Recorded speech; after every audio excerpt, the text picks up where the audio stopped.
Hi అండి. ఈరోజు group 2లో భాగంగా science and technology 5th unit global warming గురించి చెప్పుకున్నాము. అలాగే క్లైమేట్ చేంజెస్ గురించి చెప్పుకున్నాము. తర్వాత యాసిడ్ రైన్స్ గురించి చూద్దాం.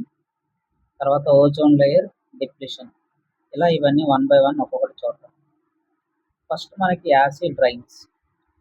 ముఖ్యంగా ఈ యాసిడ్ రైన్స్ అనేటటువంటివి మనకి ఎలా వస్తాయి, ఏవి మెయిన్ అంటే మనకి ఒక 2 వాయువులు అనేటటువంటివి మనకి ఇంపార్టెంట్ గ్యాసెస్.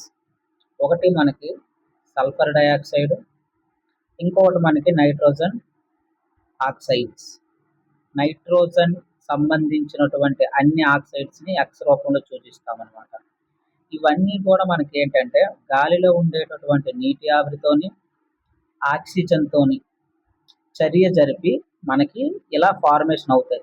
ఈ SO2 అనేది సల్ఫ్యూరిక్ యాసిడ్ గాను, ఈ యొక్క నైట్రోజన్ ఆక్సైడ్స్ అనేటటువంటివి నైట్రిక్ యాసిడ్ గాను తయారవుతాయి అన్నమాట.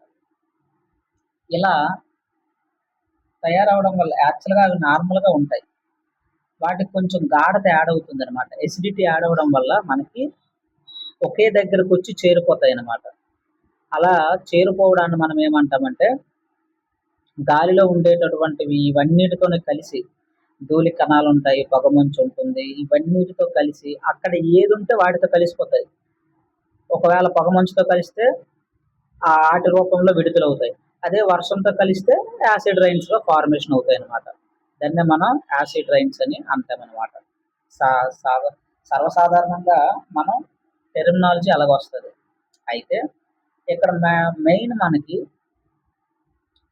ఈ యొక్క ఆమ్ల వర్షాలకి కారణాలు, ఈ ఆమ్ల వర్షాలకు మనకి మెయిన్ కారకాలు ఏంటి?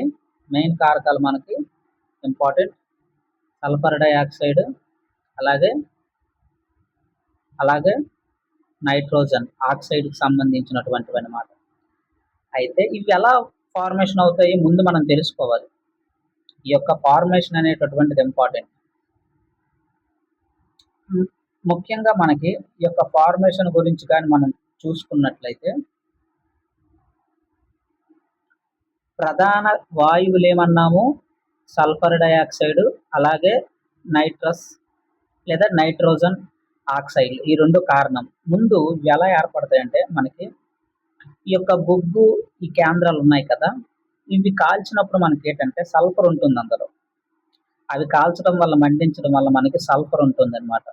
ఈ సల్ఫర్ అనేటటువంటిది ఈ యొక్క సల్ఫర్ అనేటటువంటిది గాలిలో ఉండే ఆక్సిజన్తో చర్య చెందుతుంది. గాలిలో ఉండే ఆక్సిజన్తో చర్య చెందడం వల్ల మనకి ఫార్మేషన్ ఏమైంది? SO2 వచ్చింది. అలా మనకి SO2 వచ్చింది. మరి ఈ SO2 అనేటటువంటిది ఇంకా ఎలా మారుతుంది? ఆమ్లవర్ష కారకాలు మనకి ప్రధానంగా ఇవే ఇంకొక రూపంలో ఉంటాయి. ఆమ్లవర్ష కారకాలు ఇవి వాయువులు. ఇవి వాయువులు. ఈ వాయువులే ఆమ్లవర్ష కారకాలుగా మారుతాయి. ఏంటి ఆమ్లవర్ష కారకాలు అంటే ఈ యొక్క SO2 మనకి H2SO4గా మారుతుంది, సల్ఫ్యూరిక్ యాసిడ్గా. ఈ NO నైట్రోజన్ ఆక్సైడ్కి సంబంధించినవన్నీ కూడా HNO3గా మనకి మారుతుంది. ఈ 2 మనకి ఆమ్లవర్ష కారకాలు. సల్ఫ్యూరిక్ యాసిడ్, HNO3 ఎగ్జామ్లో అడుగుతాడు, అందుకే ఈ బిట్ మనకి ఇంపార్టెంట్.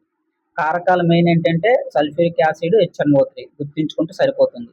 మరి ఇవి ఎలా ఫార్మేషన్ అయ్యాయి కూడా చెప్పుకుందాం. సల్ఫర్ డయాక్సైడ్ ఎలాగొచ్చిందో మనకు అర్థమైంది. బొగ్గు కాల్చడం వల్ల బొగ్గులో యాక్చువల్గా మనకు సల్ఫర్ వస్తుంది కాబట్టి బయటకు వస్తుంది. గాల్లో ఉండే ఆక్సిజన్తో చర్య చెంది సల్ఫర్ డయాక్సైడ్ వచ్చింది, బాగానే ఉంది.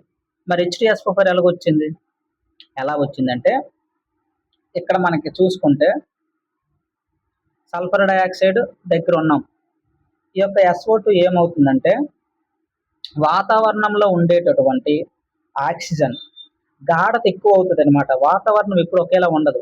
గాఢత ఎక్కువ అవడం వల్ల ఏమవుతుందంటే ఈ SO2 అనేటటువంటిది మరింత బూస్ట్ వస్తుంది. దీనికి బూస్ట్ రావడం వల్ల ఇది ఎలా మారుతుందంటే SO2 మరికొంచెం ఇంకా ఆక్సిజన్ ఎక్కువ అవుతుంది అనమాట.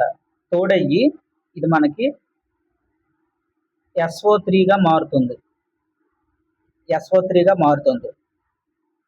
బ్యాలెన్స్ అయింది ఈక్వేషన్. ఈ యొక్క సల్ఫర్ డయాక్సైడే మనకి మరింత గాఢత యాడ్ అవుతుంది అనమాట. వాతావరణంలో గాఢత యాడ్ అయ్యి ఏమవుతుంది, SO3గా మారుతుంది. ఇక్కడ మనం గుర్తుంచుకోవాల్సింది ఏంటంటే SO2 అనేది SO3గా మారింది, అది గుర్తుంచుకోండి.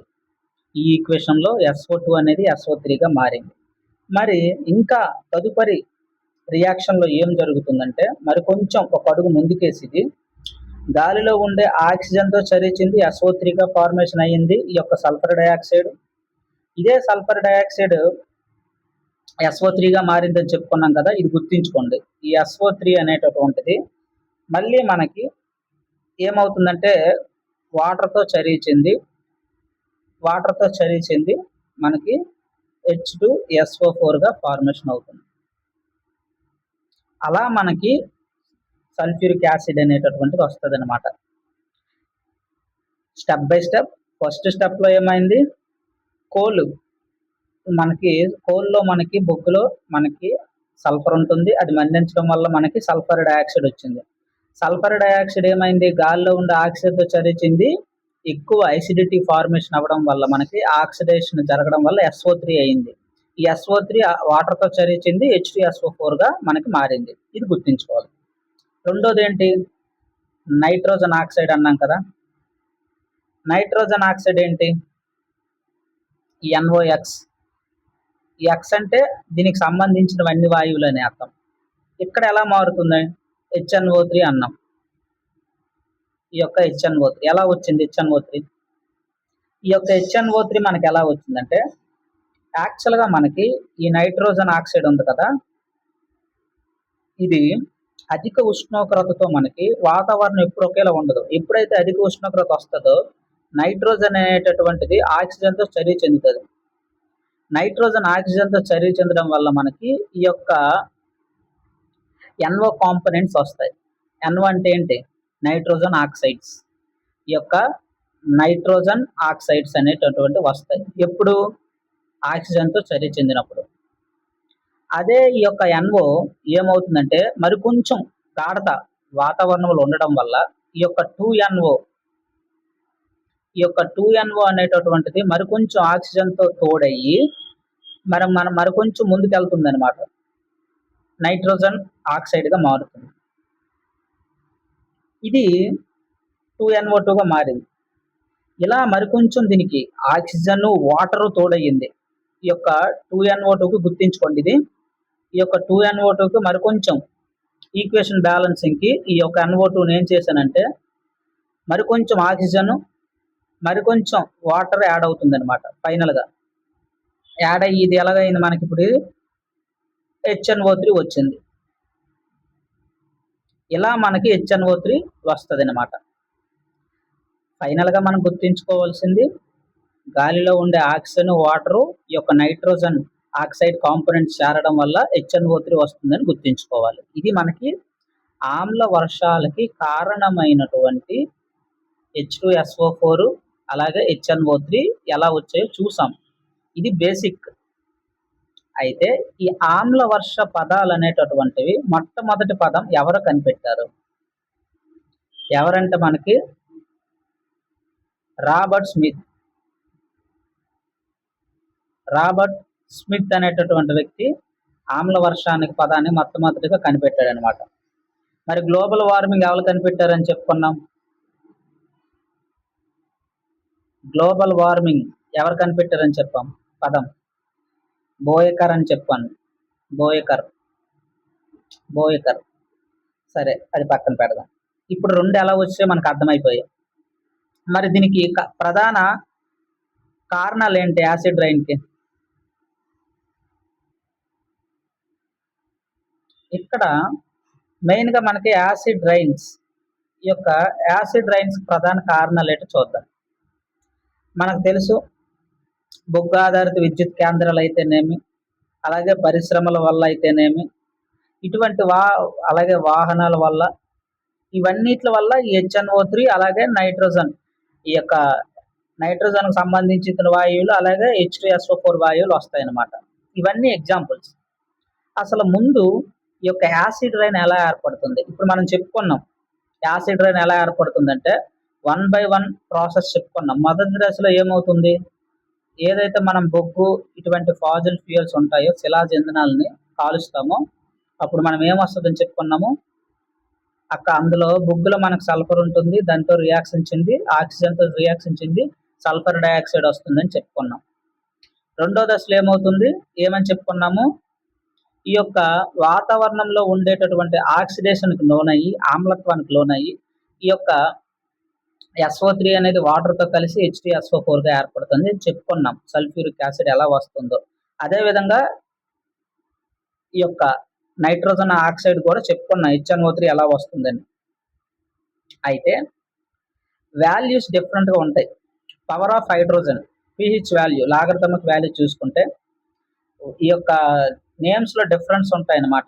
పవర్ ఆఫ్ హైడ్రోజన్ గాఢత ఒకసారి చూసుకుంటే మనకి సాధారణ వర్షపు నీరు ఎలా ఉంటుంది pH వాల్యూ, సముద్రపు నీరు వాల్యూ pH వాల్యూ ఎలా ఉంటుంది, అలాగే మనం తాగే వాటర్ వాల్యూ ఎలా ఉంటుంది, అలాగే ఆమ్ల వర్షాల వాల్యూ ఎలా ఉంటుంది. ఎప్పుడైనా ఒకటి గుర్తుంచుకోవాలి మనము. ఫర్ ఎగ్జాంపుల్ ఇది 8.1 అన్నాను. ఇది pH. ఎవరి pH? సీ వాటర్, సముద్రపు వాటర్ యొక్క pH వాల్యూ ఇది. అయితే ప్యూర్ కంటెంట్ న్యూట్రల్ ఎంత ఉంటుంది? మనకి 7 ఉంటుంది అనమాట. అంటే ఇందులో ఏమి ఉండవు అనమాట. ఎప్పుడైనా మనకి pH వాల్యూ తగ్గింది అని అర్థం ఏంటంటే అది ఎసిడిఫికేషన్ పెరిగింది అని గుర్తుంచుకోవాలి. దీని యొక్క ఆమ్లత్వం పెరిగింది అని మనం గుర్తుంచుకోవాలన్నమాట. ఫర్ ఎగ్జాంపుల్ సీ వాటర్ 8.1 ఉంది. ఈ యొక్క సీ వాటర్ 8.1 ఉన్నది 8కి వచ్చిందంటే దాని అర్థం ఏంటి? క్షారత్వం తగ్గింది, అంతే కదా. దాని యొక్క క్షారత్వం తగ్గింది. బేస్ నేచర్ తగ్గి ఏ నేచర్ పెరిగింది? క్షారత్వం తగ్గింది అంటే ఏం పెరిగినట్టు? ఆమ్లత్వం పెరిగిందని అర్థం. అంటే యాసిడిఫికేషన్ పెరిగింది అని అర్థం. అది మనం గుర్తుంచుకోవాలి ఇండైరెక్ట్గా. అయితే ఈ యొక్క యాసిడ్ రైన్స్ అనేటటువంటివి పడతాయి కదా. నార్మల్ రైన్ మనకి ఎంత ఉంటుందంటే 6.5 to 8.5 మధ్యలో ఉంటుంది నార్మల్ రైన్. యాసిడ్ రైన్కి ఎంత ఉంటుందంటే మనకి 5.6 కన్నా తక్కువ ఉంటుంది. లెస్ దాన్ 5.6 కన్నా తక్కువ ఉంటుంది. దాని అర్థం ఏంటి? ఆమ్లత్వం ఎక్కువ ఉందన్నమాట. అందులో గాలిలో ఉండేటటువంటి కార్బన్ డయాక్సైడ్, అలాగే ఈ సల్ఫ్యూరిక్ యాసిడ్, అలాగే నైట్రోజన్ ఆక్సైడ్ ఇవన్నీ మిళితమయ్యి మనకి ఒక ద్రవ రూపంలో పడేటటువంటి ప్రక్రియే మనకి ఆమ్ల వర్షం. ఇది మనం గుర్తుంచుకోవాలన్నమాట. సాధారణంగా మనం తీసుకుంటే వర్షపు నీరు కూడా పూర్తిగా న్యూట్రల్ కాదు. న్యూట్రల్ అంటే అర్థం ఏంటి? 7 మన వాల్యూ, pH వాల్యూ 7 కదా. అది 7 కాదు. ఎందుకు కాదు? నార్మల్ వాటర్ కూడా నార్మల్ రైన్కి యాసిడ్ రైన్కి డిఫరెన్స్ మనం ఇక్కడ చెప్పుకుంటున్నాము. నార్మల్ రైన్ చూసుకుంటే ప్యూర్ 7 అనలేము. ఎందుకు? వాతావరణంలో కార్బన్ డయాక్సైడ్ ఉంటుంది కదా, అంతే కదా. అదేం చేస్తుంది? ఆ నీటిలో కరిగి ఉంటుంది అనమాట. కొంత కార్బోనిక్ యాసిడ్గా మారుతుంది. ఇలా ఏర్పరచడం వల్ల దాని వాల్యూ కూడా మనకి తక్కువ ఉంటుంది అనమాట. అందువల్లే నార్మల్ రైన్ మనకి ఇంపార్టెంట్. మరి ఇది నార్మల్ రైన్ వాల్యూ అనమాట. మరి pH వాల్యూ ఇక్కడ చూడండి. ఇక్కడ మనం గుర్తుంచుకోవాల్సింది యాసిడ్ రైన్ ఏమని చెప్పుకున్నాము? లెస్ దాన్ 5.6 అని చెప్పుకున్నాం. అది గుర్తుంచుకోండి. లెస్ దాన్ 5.6 లెస్ దాన్ 5.6 కన్నా తక్కువ ఉంటే ఆమ్ల వర్షంగా మనం పరిగణించాలన్నమాట. ఎప్పుడైనా గుర్తుంచుకోవాలి, pH తగ్గిందంటే ఏటి పెరిగినట్టు? దాని యొక్క ఆమ్లత్వం పెరిగింది. అది మంచిది కాదు. అది మనం గుర్తుంచుకోవాలన్నమాట. అయితే ఇక్కడ మనం మెయిన్గా ఆమ్ల వర్షాలు అనేటటువంటివి చాలా రకాలు ఉన్నాయి. ఈ యొక్క ప్రభావం తర్వాత చూద్దాము. ఆమ్ల వర్షం రకాలు మనకి చాలా ఉన్నాయి. మెయిన్గా మనకి ఏంటంటే పొడి ఆమ్ల వర్షము, అలాగే తడి ఆమ్ల వర్షం. ఏంటి పొడి తడి? పొడి ఆమ్ల వర్షం అంటే పేరులోనే ఉంది. తేమ లేనప్పుడు ఏమైనా మనకి ఈ యొక్క ఆమ్ల కారక వాయువులు ఉన్నాయి కదా, ఆమ్ల వర్ష కారక వాయువులు ఏంటి? H2SO4 అలాగే ఈ యొక్క HNO3 ఈ రెండు ఉన్నాయి కదా. తడి లేనప్పుడు అనమాట. అంటే వాతావరణంలో తేమ లేనప్పుడు ఈ 2 ఏం చేస్తాయంటే ధూళి కణాలతో కలిసిపోతాయి. వాతావరణంలో ఉండే ధూళి రేణువులతో కలిసిపోయి వర్షం పడతది. అప్పుడది పొడవుతుంది. ఆపోజిట్ తడి. అంటే తేమ ఉన్నప్పుడు పడిందనుకో అంటే ఏంటి వర్షము, పొగ, పొగమంచు ఇవన్నిటితో కలిపి ఈ 2 ఫార్మేషన్ అయ్యి పడితే అది తడి వర్షం అవుతుంది. అంతే. దీని ఎఫెక్ట్ ఎలాగుంటుంది పొడి ఆమ్ల వర్షం ఎఫెక్ట్ ఎలా ఉంటుంది మనకి? అలాగే తడి ఆమ్ల వర్షం ఎఫెక్ట్ ఎలాగుంటుంది? పొడి అనుకోండి మనకి ఈ యొక్క ఏవైనా కట్టడాలుంటాయి కదా! కట్టడాల పైన ఒక పొరల్లా ఏర్పడతాయనమాట. ఈ యొక్క ఏవివి 'తాజ్‌మహల్' ఇటువంటివన్నీ ఉంటాయి కదా! అటువంటివన్నమాట. అంటే ఇంకొక ఉదాహరణ మనం చెప్పుకోవాలంటే, ఉదాహరణకి మనకి ఆకుంది. ఈ యొక్క ఆకులో మనకి కార్బన్ డయాక్సైడ్‌ని తీసుకోవాలి. పత్రరంధ్రాల ద్వారాగా తీసుకుంటది. అలాగే ఆక్సిజన్‌ని విడిచిపెట్టాలి. ఈ ప్రాసెస్ జరగాలంటే ఈ యొక్క పత్రరంధ్రాలు ఈ యొక్క పత్రరంధ్రాలనేటటువంటి స్వేచ్ఛగా ప్రవాహం జరగాలి. అవి జరగనివ్వదనమాట. ఎందుకు? ఈ యొక్క మనం చూడండి కసరా, బొగ్గు ఇవన్నీ గట్ట పక్కన పరిశ్రమలు గాని ఉన్నట్టంటే మనకి ఇవి సిమెంట్ పరిశ్రమలు ఎక్కువగా ఆ చెట్లంతా అక్కడ పొగొచ్చి ఆ చెట్లు ఆకులు మొత్తం మరి ఇంకా కిరణజన సంయోగి జరగనివ్వవనమాట. కార్బన్ డయాక్సైడ్ తీసుకోదు, ఆక్సిజన్ విడిచిపెట్టలేదు ఈ పత్ర రంధ్రాల ద్వారా. అందువల్ల ఇది ఎఫెక్ట్ అవుతుందనమాట. దేనివల్ల? పొడి ఆమ్ల వర్షాల వల్ల ఇటువంటివి జరుగుతాయి. తద్వారా ఈ యొక్క పత్ర రంధ్రం, ఈ చెట్టు యొక్క ఆకులు అనేటటువంటివి ఇకన కిరణజన్య సామగ్రి జరుపుకోలేవు. Carbon డయాక్సైడ్‌ని తీసుకోలేవు, oxygen విడిచిపెట్టలేవు. ఎందుకు? దట్టంగా వచ్చి దీని మీద పొడి రూపంలో పడి ఉంటది. అది. ఇది మొక్కలపై మనకి డైరెక్ట్‌గా యాసిడ్ రైన్ వచ్చి పడిపోయిందనుకోండి భూమి మీద. భూమి మీద పడితే ఏమవుతుంది? పోషకాలు అనేటటువంటివి ఈ యొక్క భూమిలో ఉండే పోషకాలు తగ్గిపోతాయి. పొడి ఆమ్ల వర్షం. అదే తడి ఆమ్ల వర్షం తీసుకున్నామనుకోండి, తడి కదా! ఎక్కడ పడతాయి తడి అంటే? ఎక్కువగా మనకి సముద్రం, సీ. ఈ యాసిడ్ రైన్స్ పడడం వల్ల ఏమవుతాయి? ఇందులో నీటి లవణీయత పెరుగుతుంది. ఆమ్లత్వం పెరుగుతుంది. నీటి లవణీయత పెరుగుతుంది. ఆమ్లతత్వం పెరుగుతుంది. ఆమ్లతత్వం పెరిగిందంటే దాని అర్థం ఏంటి? సముద్రం యొక్క క్షారత్వం తగ్గిందని. పీహెచ్ వాల్యూ 8.1 అని చెప్పుకున్నాం. 8కొచ్చిందంటే దాని అర్థం ఏంటి? యాసిడ్స్ ఎక్కువున్నాయి అందులో. ఎందుకు యాసిడ్స్ ఎక్కువున్నాయి? యాసిడ్ రైన్స్ హెచ్ఎన్ఓ3 అలాగే హెచ్‌సిఎల్‌ఓ ఈ 2 వచ్చి పడిపోయాయి అందులో. ఎక్కువైపోయాయి. అందుకే పెరిగిపోయిందనమాట. యాసిడ్ పెరిగింది. అదనమాట. ఈ యొక్క యాసిడ్స్ అనేటటువంటివి రైన్‌తో గాని కలిస్తే మనకి ఈ యొక్క ఆమ్లతత్వం పెరిగిపోతుందనమాట. తద్వారా ఏమవుతది? ఇక్కడ లవణీయత పెరిగిపోయి ఇక్కడ బయలాజికల్ ఆక్సిజన్ డిమాండ్ అనేటటువంటిది తగ్గిపోతుందనమాట. అంటే మనకు తెలుసు కదా! సముద్ర జీవులు అవ్వచ్చు, ఏవైనా నీటిలో ఆక్సిజన్ కొంత కరిగి ఉంటుందనమాట. ఆ కరిగి ఉన్న ఆక్సిజన్‌నే తీసుకుంటాయి ఆ జీవులు. తద్వారా ఆ జీవులు చనిపోతాయి. ఎందుకు? ఇక్కడ ఆమ్లత్వం పెరిగిపోయింది. మరి ఇక బీఓడీ తగ్గిపోతుందనమాట. ఆక్సిజన్ డిమాండ్ పెరిగిపోతుంది. బయలాజికల్ ఆక్సిజన్ డిమాండ్ పెరిగిపోతుంది. ఎందుకు డిమాండ్ పెరిగింది? తక్కువ ఉంది కాబట్టి డిమాండ్ పెరిగింది. తక్కువ జీవులు ఎక్కువ జీవులు తక్కువ ఆక్సిజన్ ఇప్పుడు పీల్చుకోవాలి. అందరికి అందదు కదా! చనిపోతాయి. అది ఇక్కడ ఇంపార్టెంట్. అలాగే మనకి ఈ పొడి ఆమ్ల వర్షాల వల్ల మనకేమవుతాయంటే, ఇది మనకి ఆకు అనుకుంటే, పొడి అన్నీ చెట్లకు సంబంధించింది. తడి అన్నీ దేనికి సంబంధించింది? సముద్రానికి సంబంధించింది. అలా గుర్తుంచుకోండి. దీనికి మనకి పైన CUUT మనకిక్కడ అవభాషణ ఉంటుంది. కర్టిసిల్ అనే అవభాషణ ఉంటుంది. అదేం చేస్తది?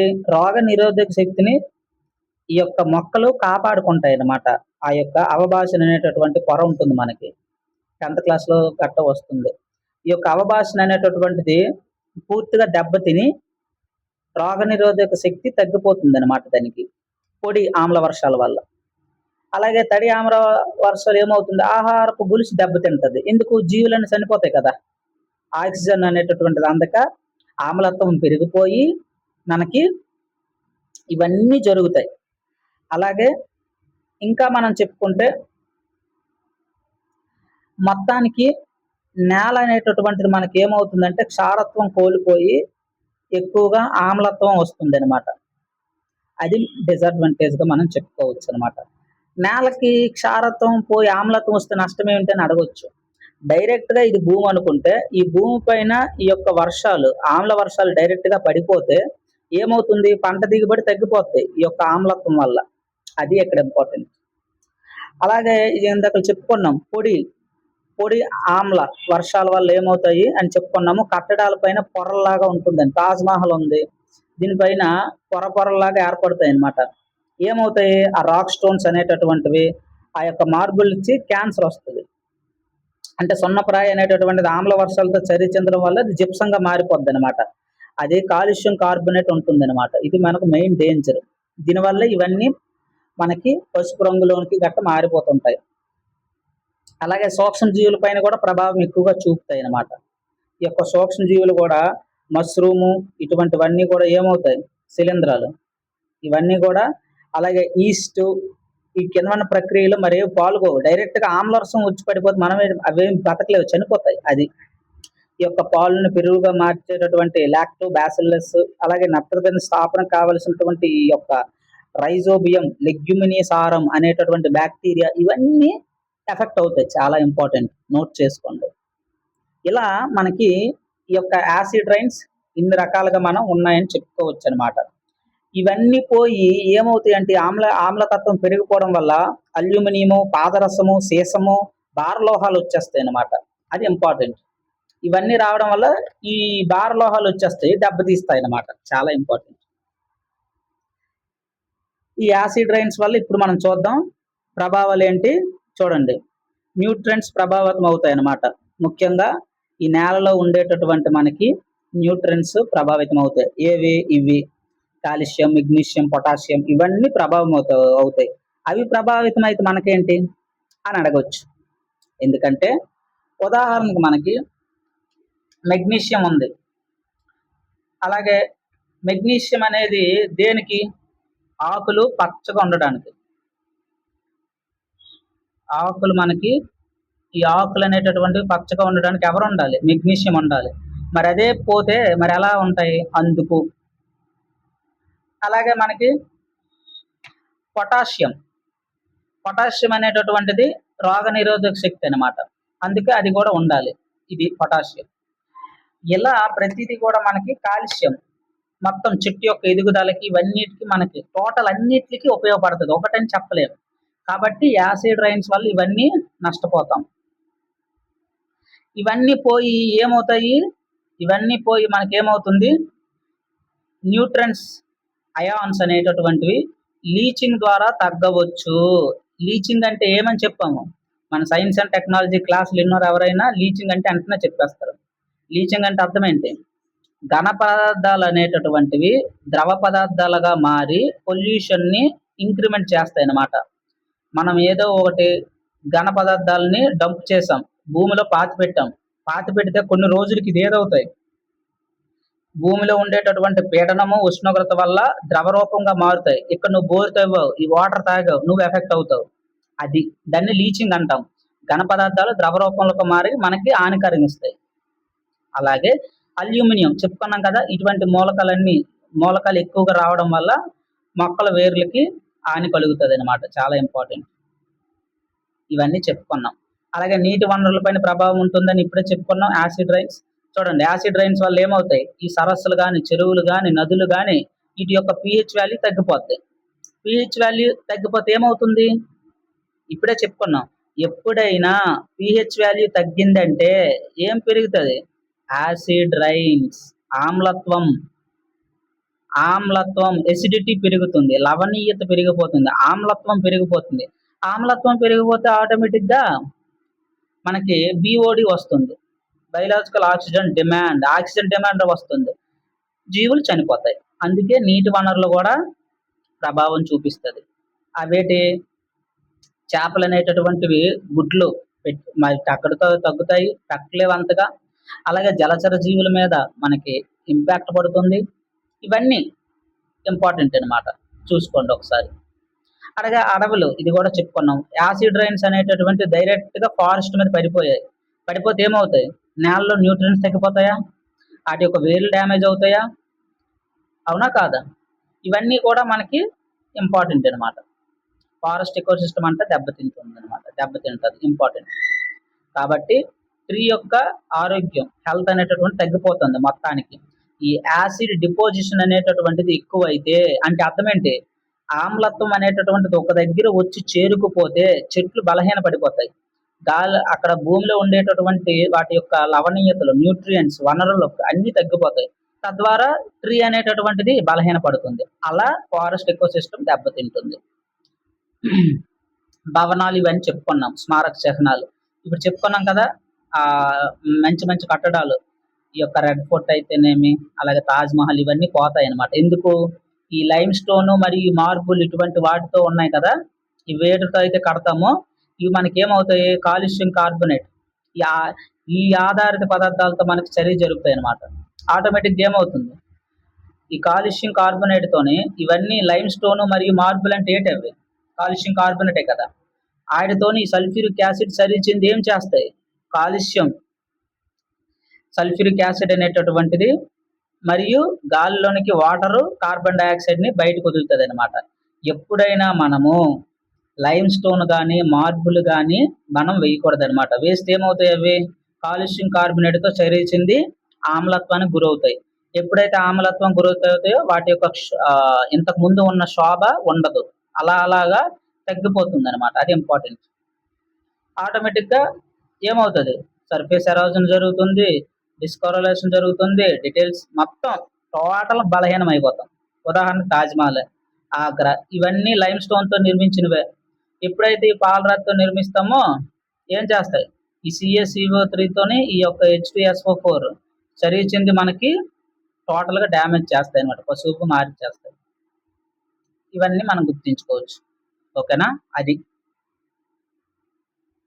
ఈ రెండు చెప్పుకున్నాం కదా, వెట్ డిపోజిషను, డ్రై డిపోజిషను. వెట్ అంటే తడి ఆమ్ల వర్షం, డ్రై అంటే పొడి ఆమ్ల వర్షం. ఈ రెండింటి గురించి చెప్పుకున్నాం. డిఫరెన్స్ ఇప్పుడే ఒకసారి చూడండి, మెటీరియల్ పెడతాను. ఓకేనా? ఇలా మనకి యాసిడ్ రైన్స్ అనేవి జరుగుతాయి. మరి ఏమైనా నియంత్రించగలమా? చాలా ఉన్నాయి, చాలా నియంత్రణలు ఉన్నాయి అన్నమాట. ఉదాహరణకు మనకి ఎలా మనం నియంత్రించవచ్చు? ఫర్ ఎగ్జాంపుల్ మనకేమని చెప్పుకున్నాం? బొగ్గును, డీజిల్ ఇటువంటివి శిలాజ ఇంధనాలను కాలిస్తే మనకి సల్ఫర్ వస్తుంది కదా. ఈ సల్ఫర్ గాలిలో ఉండే ఆక్సిజన్తో చర్చించి సల్ఫర్ డైఆక్సైడ్, ఆ తర్వాత మరికొంచెం ఎక్కువగా ఆక్సిజన్తో చర్చింది SO3, ఆ తర్వాత వాటర్తో చర్చింది H2SO4గా వస్తుందని చెప్పుకున్నాం. ఇదంతా జరగకుండా ఉండాలంటే మనం ఈ యొక్క బొగ్గును ఆపాలి. అందుకే దీన్ని ఏం చేసాం మనము? పవర్ ప్లాంట్ లోనే SO2 తోని ఎమిషన్ తగ్గించడానికి, రాకుండా ఉండడానికి ఏం చేసామంటే ఫ్లూ గ్లాస్ డిస్లఫ్రలైజేషన్ అనేటటువంటిది వాడాలన్నమాట. ఇదేం చేస్తామంటే ఏదైతే ఆ యొక్క రిలీజెస్ ఉంటాయో వాటి నుంచి ఈ యొక్క SO2ని తీసేస్తామన్నమాట. SO2 తీసిస్తే మంచి ఎమిషన్స్ అవి, అలా అన్నమాట. అలాగే వెహికల్ ఎమిషన్ కంట్రోల్, అందులోను కూడా ఇవన్నీ వాడాలి. ఏంటి? ఈ కెటలిక్ కన్వర్టర్స్ వాడాలన్నమాట. అలాగే ఎమిషన్ స్టాండర్డ్స్ వాడాలి, క్లీనర్ ఫ్యూయల్స్ వాడాలి, ఎలక్ట్రిక్ వెహికల్స్, పబ్లిక్ ట్రాన్స్పోర్ట్. ఇందులో మీకు తెలియని ఏ పదం ఉంది? కెటలిటిక్ కన్వర్టర్స్ ఉంది. ఏంటి ఈ కెటలిటిక్ కన్వర్టర్స్ అంటే? ఏం లేవు. ఇక్కడ మనకి ఎప్పుడైతే మనకి ఈ యొక్క పెద్ద పెద్ద పొగ్గొట్టలు బయటకు ఉంటాయి కదా, ఇక్కడ మనం ఏం చేస్తామంటే ఇవి రాకుండా పైన మనం ఏం చేస్తామంటే కెటలిస్ట్ ని వాడతాం అనమాట. ఈ యొక్క కెటలిస్ట్ ని పెట్టడం వల్ల ఏమవుతుంది? మనకి డైరెక్ట్ గా NO2తో చర్య చెందకుండా ఈ యొక్క చిమ్నీలు పెడతాం. ఇది చిమ్నీ అంటాం. కెటలిస్టిక్ కన్వర్టర్స్ అంటే చిమ్నీలు. మనం చూడండి, ఇంట్లో వంటలో చేసేటప్పుడు చిమ్నీ పెడతాం అనమాట, అలా అనమాట. ఇదేంటంటే ఈ చిమ్నీలు ఏం చేస్తాయంటే నైట్రోజన్ తగ్గిస్తాయి అనమాట. నైట్రోజన్ తగ్గించేందుకు ఈ యొక్క కెటలిస్ట్ ని వాడతాం అనమాట, కన్వర్టర్స్. అప్పుడు ఏమవుతుంది? ఇటువంటి కెటలిస్టులు పెట్టడం వల్ల ఏమవుతుంది? యాక్చువల్గా నైట్రోజన్ ఉందా? ఇదేంటి? వాటర్తో చర్య చెందుతుందా? ఇలా వాటర్తో చర్య చెందనివ్వకుండా ఇది ఏం చేస్తుందంటే విడగొడుతుంది అనమాట. నైట్రోజన్ని వాటర్ని సపరేట్ చేస్తుంది, ఇలా ఇస్తుంది మనకి. అప్పుడు ఈ నైట్రోజన్ HNO3 ఫార్మేషన్ అవ్వకుండా చూస్తుంది. ఈ HNO3 ఫార్మేషన్ అవ్వకుండా చూస్తుంది అనమాట. ఇటువంటివి వాడతాం అనమాట. అలాగే గాలిలోకి రాకుండా మనము ఈ వాయువులను ఏం చేయాలంటే మూసేయాలన్నమాట. అంటే ఉదాహరణకి ఇది ఒక పెద్ద చిమ్నీ ఉంది. పెద్ద పెద్ద ఇక్కడ నుంచి రిలీజ్ చేస్తాం ఈ SO2 ఇవన్నిటిని. రాకుండా ఏం చేయాలంటే సున్నపు తేటను ఇక్కడ పూయాలి. ఇక్కడ సున్నపు తేటను పూసామనుకో ఏమవుతుంది, గాలిలోకి రాకుండా ఈ వాయువులు దీంతో రియాక్షన్ చెంది ఎక్కడ ఉండిపోతాయి అన్నమాట. మనకి ఎప్పుడైనా మీకు ఏదైనా దెబ్బ తగిలింది అనుకోండి, అంటే యాసిడ్ కానీ ఏదైనా డైల్యూట్ యాసిడ్, కాన్సన్ట్రేషన్ కాదు, కాన్సన్ట్రిక్ కాదు, డైల్యూట్ కానీ పడింది అనుకో వెంటనే పక్కన మీ ఇంటికున్న సున్నం, గోడకున్న సున్నం గాడి రాసినట్లయితే తగ్గుతుంది అనమాట. అలా అనమాట. కాబట్టి ఆపోజిట్ నేచర్ మనం ఇవ్వాలి. ఎప్పుడైనా మనం గాలిలోకి SO2 రిలీజ్ కాకుండా చూడాలి. అలాగే ఈ SO2 ఏం చేస్తుందంటే ఈ సున్నపు తేటతోనే మనకి చర్య చెందుతుంది అనమాట. చర్య చెంది ఏమవుతుంది, గాలిలోకి మరి రాదు, ఇక్కడ ఆగిపోతుంది. అలా మనం చూడాలి. అలాగే ఇంకా చాలా పద్ధతులు ఉన్నాయి. ఇంకా మనం ఏంటి, లైమింగ్ పద్ధతి. ఈ లైమింగ్ పద్ధతి అంటే ఏంటంటే, ఫర్ ఎగ్జాంపుల్ మనము లైమింగ్ పద్ధతి ద్వారా ఎంత లేట్ చేస్తామంటే నీటిలోన తడి సున్నాన్ని కలుపుతాం. నీటిలో తడి సున్నం ఆటోమేటిక్గా ఏమవుతుంది, తడి సున్నం అంటే ఏంటి, కాలుష్యం, CaOH2 తడి సున్నం. అయితే లైమ్ వాటర్ అంటాం. ఇది ఎలా మనకు కాపాడుతుందంటే, ఉదాహరణకి ఇది మనకి చెరువు, ఈ చెరువులో వాటరు డైరెక్ట్గా యాసిడ్ రైన్ ఇందు మీద పడిపోయింది, ఇందులో ఉన్న జీవరాశులకి ఇబ్బంది, మరి తొలగించాలి. ఏం చేస్తాం, సున్నపు నీటిని కలిపాము. ఆ యాసిడ్ రైను ఈ సున్నపు నీరు కలిసి మనకేంటి, యాసిడ్ రైన్ అనేటటువంటిది ఈ యొక్క నీటిలోకి రాకుండా ఈ సున్నపు తేట, ఈ తడి సున్నం అడ్డుకుంటుంది అనమాట. అది ఇక్కడ మనకి ఇంపార్టెంట్. అదే పొడి సున్నం అంటే కాల్షియం ఆక్సైడ్, అది వేరు. తడి సున్నం ఇది CaOH2 అది ఇంపార్టెంట్ అనమాట. అంతే. ఇలా మనం ఆపోజిట్ వేలో వెళ్ళాలన్నమాట. ఇవన్నీ తగ్గించవచ్చు. ఇవన్నీ కార్బన్ H2SO4ని మేజర్గా SO2ని తగ్గించిస్తే ఇవేవి రావు. H2SO4 రాదు కదా, కాబట్టి SO2 మీద కాన్సన్ట్రేషన్ చేస్తాం. అలాగే నైట్రోజన్ ఆక్సైడ్ తగ్గించిస్తే HNO3 రాదు కదా, వీటిని తగ్గించడమే. అదే ఇవి ఇప్పుడు మనం చేసుకున్నవన్నీ అవే చేస్తున్నాం అనమాట. కాబట్టి ఈ యొక్క పారిశ్రామిక రంగం నుంచి ఎక్కువ వస్తున్నాయి కాబట్టి మనం ఏం చేయాలంటే ఈ యొక్క స్క్రబ్బర్స్ వాడాలన్నమాట. స్క్రబ్బర్స్ అంటే ఇప్పుడు చెప్పుకున్నవన్నీ మనం స్క్రబ్బర్స్ కింద వస్తాయి. అది పరిస్థితి. అలాగే రెన్యూబుల్ ఎనర్జీ ఎన్నోసార్లు చెప్పుకుంటాను. సైన్స్ అండ్ టెక్నాలజీ అంటే ఇవన్నీ మనం ఆల్రెడీ సెకండ్ యూనిట్లో చెప్పేసాం. కాబట్టి ఒకసారి అక్కడ చూడండి. క్లీన్ ఫ్యూయల్, అదే ఇప్పుడు మనం SO2 ఎమిషన్ తగ్గించవచ్చు. క్లీన్ ఫ్యూయల్, తక్కువ సల్ఫర్ కంటెంట్. అసలు సల్ఫర్ కంటెంట్ లేనిది ఓడితే బెటర్ కదా, గ్రీన్ హైడ్రోజన్ అది. అలాగే అఫారెస్టేషన్ చేయాలి, ఎక్కువ చెట్లు పెంచుకోవాలి. ఇవన్నీ చూసినవి మనం. ఆటోమేటిక్ ఇక్కడ టేబుల్ ఇచ్చాను, ఒకసారి చూడండి, మెటీరియల్ పెడతాను, ఓకేనా. దేనికి ఏది ప్రధాన సమస్య, ప్రధాన గ్యాస్, ప్రధాన వాయువులు ఏంటి, యాసిడ్ రైన్ ఫార్మేషన్ అవ్వడానికి చెప్పుకున్నాం, సల్ఫర్ డైఆక్సైడ్, నైట్రోజన్ ఆక్సైడ్. అలాగే గ్లోబల్ వార్మింగ్ జరగడానికి ఏమని చెప్పుకున్నాం, 6 వాయువులు అని చెప్పుకున్నాం. వెరిఫై చేయండి, first unit SNT unit 5 first part. అలాగే ప్రధాన సమస్య ఎసిడిఫికేషన్, అది ఎక్కడైనా పడినాయి. భూమి మీద పడితే భూమి నాశనం అయిపోతుంది, గాల్లో వాటర్ మీద పడితే వాటర్ నాశనం అయిపోతుంది. ఇది టెంపరేచర్ పెరుగుతుంది, ఇది ఒక పార్ట్ అనమాట. గ్లోబల్ వార్మింగ్ ప్రభావం ఏంటి, అన్నీ పోతాయి. ఇదేంటి, ఇది కూడా అన్నీ పోతాయి. ప్రధాన ప్రక్రియ యాసిడ్ డిపోజిషన్ జరుగుతుంది, ఒక దగ్గర ఎక్కువగా ఆమ్లతత్వం వచ్చి చేరుతుంది.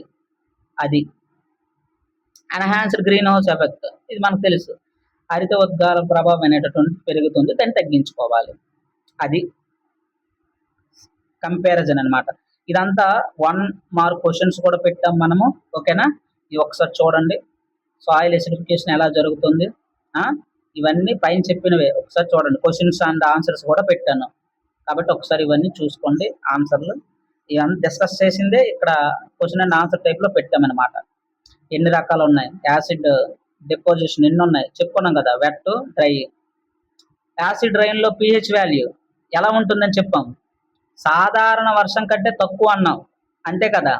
సాధారణ వర్షం 5 ఎంత అని చెప్పాం, 5.6 కన్నా తక్కువ ఉండాలి, 5.6 కన్నా తక్కువ ఉండాలన్నమాట. 5.6 సాధారణ వర్షపాతము, దానికన్నా తక్కువ ఉంటే యాసిడ్ రైన్ pH అనమాట. అంటే pH వాల్యూ మనకి ఎక్కువ ఉంటుంది అనమాట. యాసిడ్ అనేటువంటి అసిడిటీ ఎక్కువ ఉంటుంది అనమాట. 5.6 కన్నా తక్కువ ఉంది, ఫర్ ఎగ్జాంపుల్ 4.8 ఉందంటే దాని అర్థం ఏంటి, యాసిడ్ ఎసిడిటీ ఎక్కువ ఉందని అర్థం. అది చిన్న ట్రిక్ కూడా ఇచ్చాము, ఒకసారి చూసుకోండి. ఇది అంతా మనకి ఏంటంటే యాసిడ్ రైన్స్. ఫైనల్గా వాయువులను తగ్గించాలి, ఈ వాయువులను తగ్గించాలి. SO2ని నైట్రోజన్ ఆక్సైడ్ సంబంధించినవి. ఇవి కానీ తగ్గించకపోతే ఇవి వాతావరణంలోకి రిలీజ్ అయ్యి ఎలా ఫార్మేషన్ అవుతాయని చెప్పాం, H2SO4గా. అలాగే ఇవి ప్రధాన కారకాలు, HNO3గా మారిపోతాయి. ఇవి మారిపోయి ఏమవుతాయి, గాలిలో ఉండే నీటితో కానీ వర్షం పడేటప్పుడు వాటితో కానీ కలిసినప్పుడు, ధూళి వీటితో కలిసినప్పుడు ఇవి ఫార్మేషన్ అయ్యి కింద పడతాయి అన్నమాట. కాబట్టి అలా జరగకుండా మనం చూడాలి, అది మన టార్గెట్. ఛానల్ అయితే సబ్స్క్రైబ్ చేసుకోండి. సబ్స్క్రైబ్ చేసుకున్న వాళ్ళకి ధన్యవాదాలు. Thank you.